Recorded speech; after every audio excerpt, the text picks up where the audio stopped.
Euristeo estaba pensativo, como de costumbre, buscando la manera de complicar la vida de Hércules con alguna tarea casi imposible. Pero esta vez, la idea no salió de su propia cabeza. Fue su hija Admete quien, cansada de escuchar historias de bestias monstruosas y fieras salvajes, se acercó con una propuesta mucho más práctica. «Padre, ¿por qué no le pides que traiga algo más hermoso?», dijo mientras jugaba con una joya en sus manos. «Quiero el cinturón de oro de Hipólita, la reina de las Amazonas». Euristeo, intrigado por la sugerencia, consideró la idea por un momento. No era cualquier cinturón. Hipólita, la poderosa líder de las Amazonas, no usaba una pieza de adorno común. El cinturón había sido un regalo de Ares, dios de la guerra, y representaba su dominio sobre su pueblo. Admete, con su afán por obtenerlo, no solo buscaba un accesorio, sino un trofeo con significado. Aunque, claro, Euristeo dudaba que su hija entendiera del todo lo que ese cinturón representaba para las Amazonas. Las Amazonas eran mujeres de leyenda. Vivían en una tierra lejana, al borde del mundo conocido, en las orillas del Mar Negro. Allí, en sus bosques y praderas, cazaban y luchaban sin la compañía de hombres. Adoraban a Artemisa, la diosa de la caza, y se decía que eran hijas de Ares. Desde niñas, las amazonas se preparaban para la batalla. Se contaba que se quitaban el seno derecho para manejar mejor el arco y las flechas.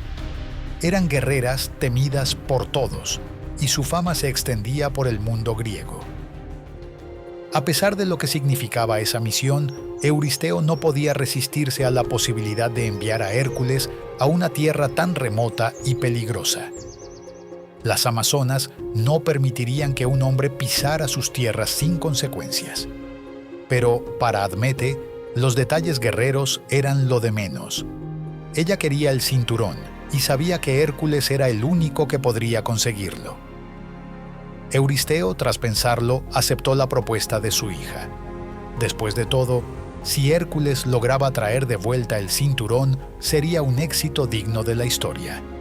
Si no lo lograba, sería el fin de un héroe que lo superaba en todo. Así, la orden fue dada. Hércules debía partir hacia el país de las Amazonas. Su misión consistía en adentrarse en una tierra desconocida y traer consigo el preciado cinturón de la reina Hipólita. Hércules sabía que este encargo era diferente. No se enfrentaría a una bestia o un monstruo, sino a un ejército entero de guerreras hábiles y valientes. Por primera vez, Euristeo le permitió llevar compañeros. La noticia se esparció rápido por toda Grecia. Muchos héroes y guerreros quisieron unirse a la aventura. Entre ellos estaba Teseo, el joven príncipe de Atenas, ansioso por probar su valor junto al gran Hércules. Prepararon un barco con provisiones para el largo viaje. Armas, escudos y armaduras se apilaban en la cubierta. Los remeros tomaron sus puestos, listos para la travesía. Antes de zarpar, Hércules miró al horizonte. ¿Cómo convencería a las amazonas de entregar su tesoro más valioso? ¿Tendría que luchar contra ellas? La incertidumbre no lo dejaba estar tranquilo, pero su valentía no flaqueaba. El viaje fue largo y lleno de peligros. Tormentas azotaron el barco y monstruos marinos acechaban en las profundidades. Pero Hércules y sus compañeros eran valientes y hábiles. Superaron cada obstáculo, acercándose día a día a su destino. Por fin, después de semanas en el mar, vieron tierra. Las costas del país de las Amazonas aparecieron en el horizonte. Verdes colinas y bosques frondosos se alzaban a lo lejos. En algún lugar de esa tierra misteriosa estaba Temisira, la ciudad de las guerreras y el codiciado cinturón de oro. Hércules y sus compañeros desembarcaron en la playa, listos para la batalla. Esperaban ver un ejército de amazonas cabalgando hacia ellos con arcos y lanzas. Pero la costa estaba tranquila y silenciosa. Avanzaron con cautela hacia el interior. Los bosques eran densos y oscuros. perfectos para una emboscada. Cada crujido de ramas los ponía en alerta, pero no hubo ataques sorpresa ni flechas silbando entre los árboles. Cuando llegaron a las puertas de Temiscira, se llevaron una gran sorpresa. En lugar de muros cerrados y guerreras en posición de ataque, encontraron las puertas abiertas de par en par. Y en la entrada, esperándolos, estaba la propia reina Hipólita. La reina de las Amazonas era una visión impresionante, alta y fuerte, con una melena negra que caía sobre sus hombros. Llevaba una armadura brillante y alrededor de su cintura el famoso cinturón de oro. Pero lo más sorprendente era su sonrisa. «Bienvenidos, héroes de Grecia», dijo Hipólita. «Los estábamos esperando». Hércules y sus compañeros se miraron confundidos. ¿Era una trampa? ¿O las amazonas realmente los recibían en paz? «Gran Hércules», continuó Hipólita, «tu fama ha llegado hasta nuestras tierras. Sabemos de tus hazañas, de cómo has librado al mundo de monstruos y peligros. Hemos preparado un gran banquete en tu honor. Entren y sean nuestros huéspedes». Los griegos no salían de su asombro. Donde esperaban encontrar enemigas feroces, hallaron anfitrionas amables. Las calles de Temiscira estaban decoradas con guirnaldas de flores. El aroma de la comida y el sonido de la música les dio tranquilidad. Esa noche, en el gran salón del palacio de Hipólita, griegos y amazonas compartieron mesa y conversación. Hércules se sentó junto a la reina, cautivado por su inteligencia y su belleza. Hipólita, por su parte, escuchaba fascinada las anécdotas del héroe. Mientras pasaban las horas, Hércules se daba cuenta de que el verdadero desafío sería más sutil y, quizás, más peligroso: el corazón de una reina guerrera. Lejos de allí, en el Olimpo, la diosa Hera observaba la escena furiosa. El recibimiento pacífico de las amazonas no estaba en sus planes. Este nuevo reto, que parecía resolverse de forma pacífica, era una oportunidad que no podía dejar pasar. La diosa descendió a la tierra, ocultando su resplandor divino bajo la apariencia de una amazona común. Se mezcló entre las guerreras, aprovechando los momentos de charla y los instantes de soledad para sembrar dudas y miedos. «¿Han visto cómo mira ese griego a nuestra reina?», decía a unas. «Dicen que viene a llevársela».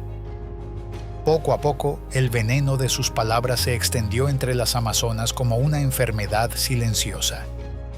Después de haber pasado algunos días, Hércules y sus compañeros se preparaban para zarpar. El héroe no notaba las miradas recelosas de las amazonas que se reunían en la playa. Hipólita, ajena a los rumores, llegó al barco de Hércules. Con una sonrisa, extendió sus manos con el cinturón. «Este es el cinturón que buscas. Llévalo contigo, como prometí».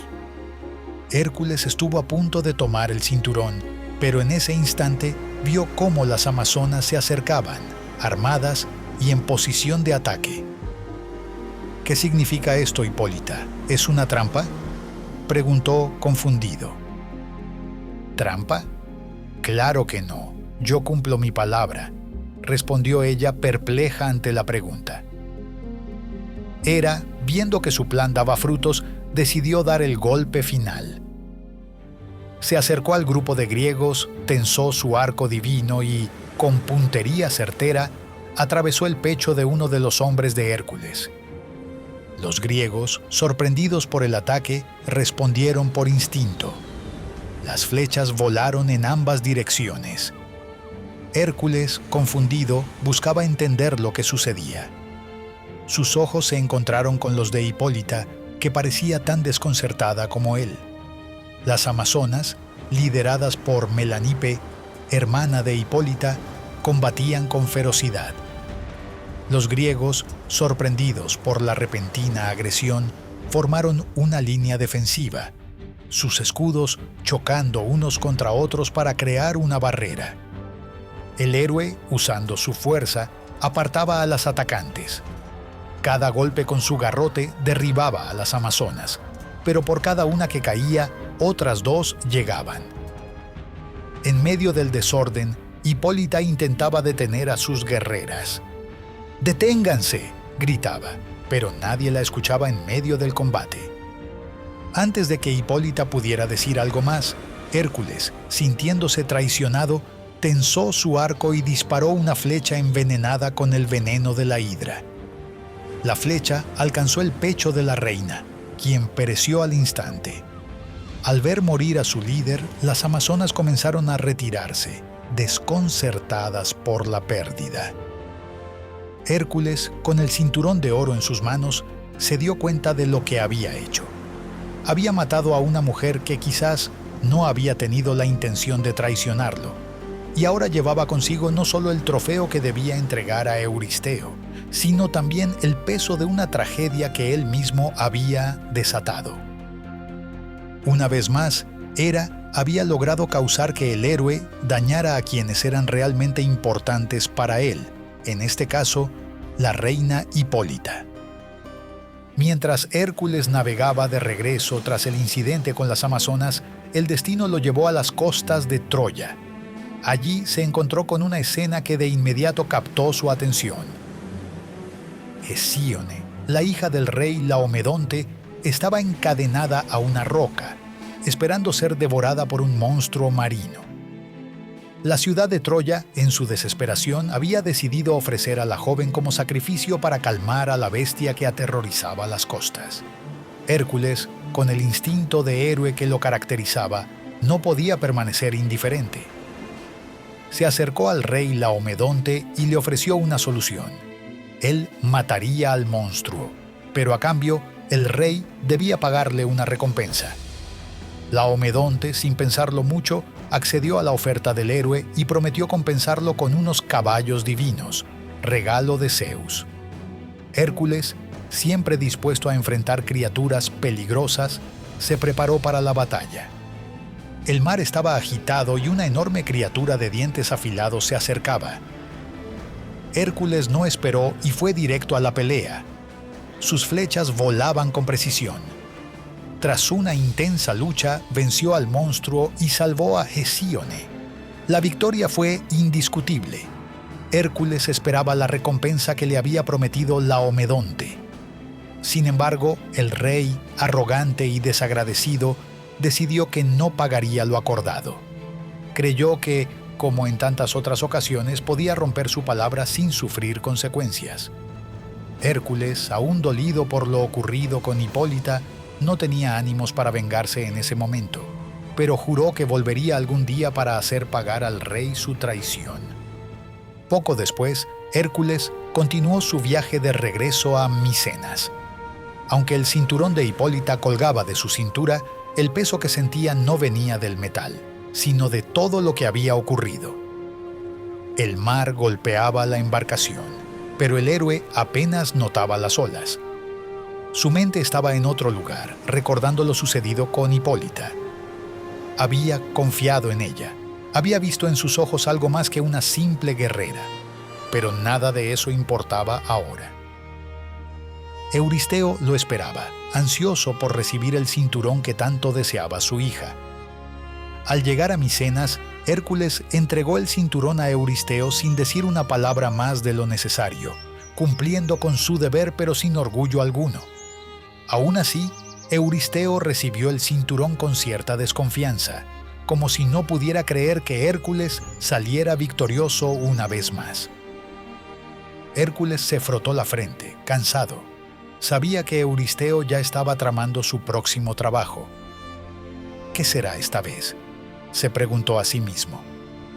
Había rumores sobre tierras lejanas al oeste, más allá de donde ningún griego había llegado antes. Se hablaba de bestias nunca vistas y riquezas inimaginables. «Sería ese mi próximo destino», pensó, preparándose mentalmente para el desafío que estaba por venir.